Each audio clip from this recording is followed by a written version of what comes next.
తెలంగాణ రాష్ట్రంలో ఉన్నటువంటి ఉన్నత విద్యాశాఖ అధికారులకు విజ్ఞప్తి.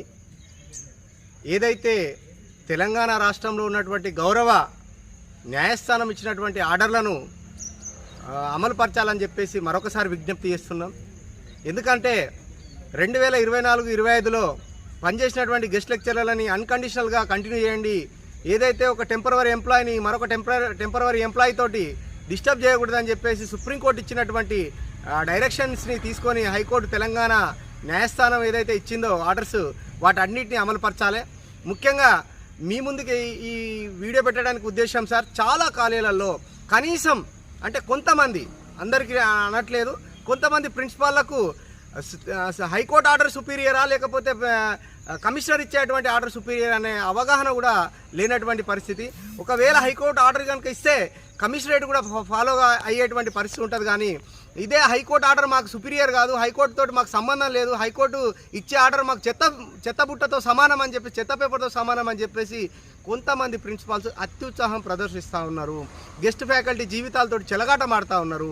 కాబట్టి మేము ఒకటే విజ్ఞప్తి చేస్తున్నాం, ఎవరైతే 2024-25లో పనిచేస్తూ కోర్టు ఆర్డర్ ద్వారా రెన్యువల్ కోసం వచ్చారో వాళ్ళని వెంటనే రెన్యువల్ చేయాలని చెప్పేసి విజ్ఞప్తి చేస్తున్నా. మరి కొంతమంది ఒక అడుగు ముందుకేసి అందులో మాకు కాపీ టు ప్రిన్సిపాల్ అని లేదు కదా అని చెప్పేసి అత్యుత్సాహం ప్రదర్శిస్తూ ఉన్నారు. అటువంటి వారికి ఒకటే చెప్తున్నాం, ఖచ్చితంగా మీ మీద కంటెంప్ట్ ఆఫ్ కోర్టులో ఖచ్చితంగా కాపీ టు ప్రిన్సిపాల్ అని మీకు రప్పిస్తాము ఆర్డర్స్. ఆ బాధ్యత మేము తీసుకుంటాము.